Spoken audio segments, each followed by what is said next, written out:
यहाँ आपको खबर दें, सदर ममलिकत का मुल्क में आम इंतखाबात की तारीख देने पर गौर। वजीर कानून अहमद इरफान असलम ऐवान सदर आए और इरफान अलवी से आरिफ अलवी से मुलाकात की। दोनों रहनुमाओं ने इलेक्शन से मुतालिक मुशावरत की।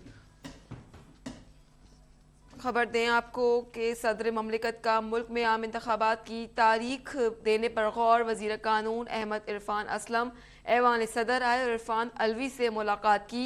दोनों रहनुमाओं ने इलेक्शन से मुतालिक मुशावरत भी की है। वजीर कानून अहमद इरफान ने सदर ममलिकत से मुलाकात की है। सदर ममलिकत का मुल्क में आम इंतखाबात की तारीख देने पर गौर और वजीर कानून अहमद इरफान की मुलाकात। इलेक्शन पर सलाह मशवरे भी इस वक्त जारी हैं। अहम खबर से आपको इस वक्त आगाह कर रहे हैं, सदर ममलिकत का मुल्क में आम इंतखाबात की तारीख देने पर गौर।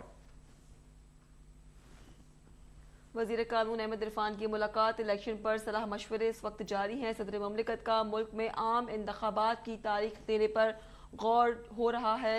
वजीर कानून अहमद इरफान की मुलाकात। इलेक्शन पर सलाह मशवरे भी जारी हैं। आपको आम खबर से अपडेट कर रहे हैं। सदर ममलिकत का मुल्क में आम इंतखाबात की तारीख देने पर गौर। वजीर कानून अहमद इरफान असलम ऐवान सदर आए और आरिफ अलवी से मुलाकात की। दोनों रहनुमाओं ने इलेक्शन से मुतालिक मुशावरत भी की। इस वक्त की अहम खबर है, सदर ममलिकत किसी भी वक्त आम इंतखाबात की तारीख का ऐलान कर सकते हैं, ऐसा कहना है ज़राए का। वजीर कानून अहमद इरफान की मुलाकात। इलेक्शन पर सलाह मशवरे इस वक्त जारी हैं। सदर ममलिकत किसी भी वक्त आम इंतखाबात की तारीख का ऐलान कर सकते हैं। वजीर कानून अहमद इरफान की मुलाकात और इलेक्शन पर सलाह मशवरे भी इस वक्त जारी हैं। अहम खबर से आपको अपडेट कर रहे हैं कि सदर ममलिकत का मुल्क में आम इंतखाबात की तारीख देने पर गौर हो रहा है।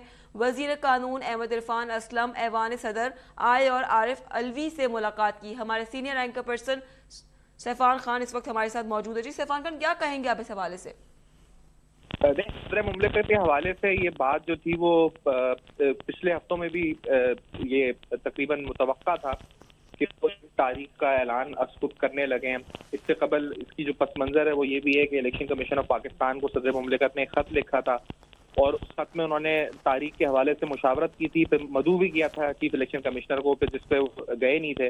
फिर उसके बाद कुछ मुलाकातों की भी जो खबरें थी वो जेर गर्दिश थी और इन मुलाकातों के बाद कहा गया था कि मामला काफी हद तक सेटल हो चुका है, यानी सदर मुमलिकत की अपनी मियाद भी आईनी तौर पर पूरी होनी है। और फिर ये भी कहा गया था कि इंतखाबात की तारीख के हवाले से सदर मुमलिकत अब शायद तारीख का ऐलान ना करे। तो इस पस मंजर में आज की डेवलपमेंट अहम है, क्योंकि इससे कबल कहा गया कि कुछ बड़ों से मुलाकात हुई है सदर आरिफ अलवी की और उस मुलाकात के बाद उन्होंने तारीख देने का जो उनका प्रोग्राम था उसको मौखर कर दिया। और ये बात पिछले हफ्ते या तकरीबन पिछले 10 दिन की है जिसमें ये मुलाकात की बातें आई थी, खबरें आई थी। तो अब तो उसके बाद उन दिनों में जब उन्होंने तारीख का ऐलान नहीं किया तो अब ये दोबारा कानूनी मुशावरत के लिए बुलाया है। तो यकीनी तौर पर ये बहुत अहमियत की हामिल मुलाकात होगी, क्योंकि हम इस वक्त जिस माशी डगर में हैं, जिस सियासी डगर में हैं, हम मजीद कोई कंट्रोवर्सी या मजीद कोई अदम इस्तेहकाम, सियासी अदम इस्तेहकाम हम शायद जो है इस वक्त हम अफोर्ड नहीं कर सकते इस सूरत हाल में। अब सदर मुमलिकत अगर एक तारीख ऐलान कर देते हैं और दूसरी तरफ से इलेक्शन कमीशन ऑफ पाकिस्तान जो है वो अपनी तरफ से एक और जो है वो जो, क्योंकि उसने टाइम मांगा है हल्का बंदियों के हवाले से और वो टाइम तकरीबन दिसंबर, मिड ऑफ दिसंबर तक है जब हल्का बंदियां अमल पूरा होता है और उसके बाद उसकी जाने से जो मुतवक्का तारीख है फरवरी या मार्च में वो ऐलान होनी है। तो बेहतर यही हो कि अगर ये दोनों जो बॉडीज यानी जो सदर पाकिस्तान है, अगर उनको लगता है कि आईनी तौर पर उनके पास इख्तियार है और कानूनी तौर पर उनको मुशीरान जो उनके वो ये कहते हैं कि आपको आईनी इख्तियार है कि तारीख आप अनाउंस करें आफ्टर इलेक्शन एक्ट, क्योंकि हम ये ध्यान में रखें कि इलेक्शन एक्ट में कुछ तरामीम के बाद ये इख्तियार इलेक्शन कमीशन ऑफ पाकिस्तान के पास चला गया, लेकिन सदर पाकिस्तान जो कानूनी मुशावरत उन्होंने की है उसके मुताबिक उनको ये लगता है और ये उनका मानना है कि तारीख अनाउंस करना अभी भी उन्हीं के जुमरे में या उनका इख्तियार में आता है। तो इस सूरत हाल में जो तारीख अनाउंस हो जाती है, यानी अगर सदर पाकिस्तान इनिशिएट करके, लेकिन और वो तारीख बहुत पहले की होती है, यानी 90 दिन से पहले की होती है, तो फिर एक मुतवक्का आईनी एक सियासी बहरान जो है वो उसमें हम दाखिल हो सकते हैं, क्योंकि फिर हमें डीलिमिटेशन की एक्सरसाइज कंप्लीट करनी होगी और उन इलेक्शंस को मीट करना होगा। और इस सिलसिले में जो इत्तलात हैं वो यही है कि इलेक्शन कमीशन के पास भी plan A, plan B, plan C, तमाम चीजें उसके पास भी मौजूद हैं। यानी अगर बिलफर्ज बहुत ही अर्जेंसी या 90 डेज के अंदर इलेक्शन की बात होती है तो भी इलेक्शन कमीशन ऑफ पाकिस्तान इस सिलसिले में तैयार है।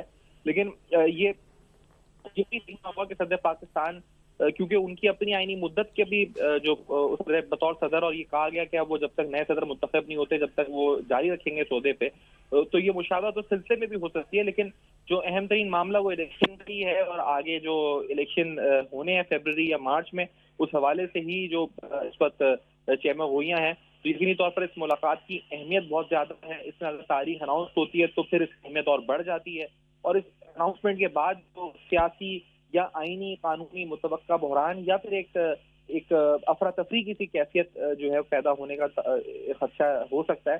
क्योंकि इलेक्शन कमीशन ऑफ पाकिस्तान अगर अभी डिलिमिटेशन की एक्सरसाइज में और उस दौरान ही प्रेसिडेंट अनाउंस कर देते हैं कि इलेक्शन हो जाए, तो इलेक्शन कमीशन को अपना तमाम काम बहुत जल्दी वाइंड अप करना होगा, और ना सिर्फ वाइंड अप करके फ्री एंड फेयर इलेक्शन की तरफ जाना भी होगा फौरी तौर पे।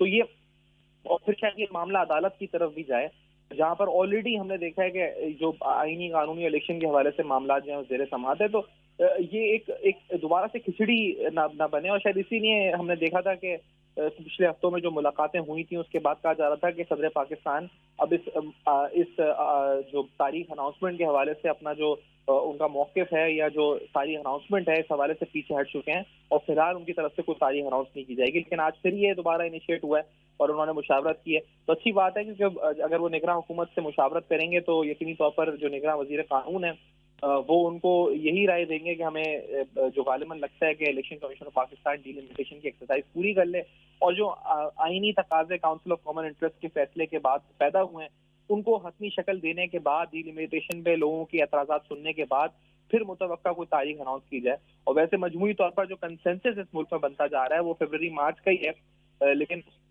ये भी सहमत हुई हैं कि इससे आगे जा सकते हैं। लेकिन मेजॉरिटी जो सियासी जमातें हैं, नून लीग वाज़ेह तौर पर कह चुकी है कि फरवरी या मार्च में होने चाहिए, और इसके बाद अगर इलेक्शन हुए तो हम भी एहतजाज की तरफ चले जाएंगे और पीपल्स पार्टी हमारे साथ होगी। पीपल्स पार्टी ऑलरेडी कह रही है कि 90 दिन के अंदर इलेक्शन होने चाहिए, और उनके जलसों में, उनके लीडर्स की प्रेस कॉन्फ्रेंस में बार बार इस नैरेटिव को, इस मौके को दोहराया जा रहा है कि इलेक्शन 90 डेज के अंदर होने चाहिए।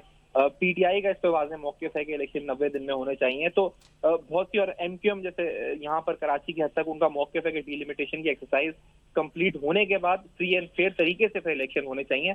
तो अगर देखा जाए तो मजमूई तौर पर फरवरी मार्च फ्री एंड फेयर तरीके से इलेक्शन होने चाहिए। सदर मुमलिकत जो है वो मुल्क में आम इंतखाबात की तारीख देंगे कुछ ही देर में। हमें अपडेट कर रहे थे सफान, बहुत शुक्रिया आपका।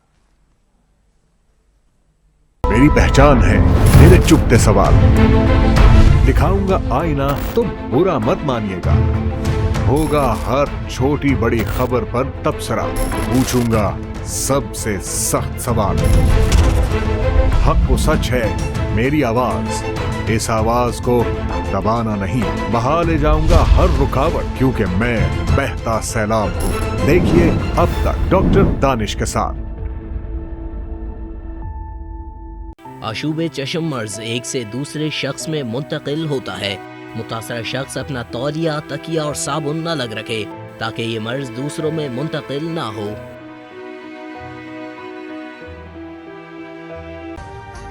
अभी सब्सक्राइब करें ताकि कोई खबर रह न जाए।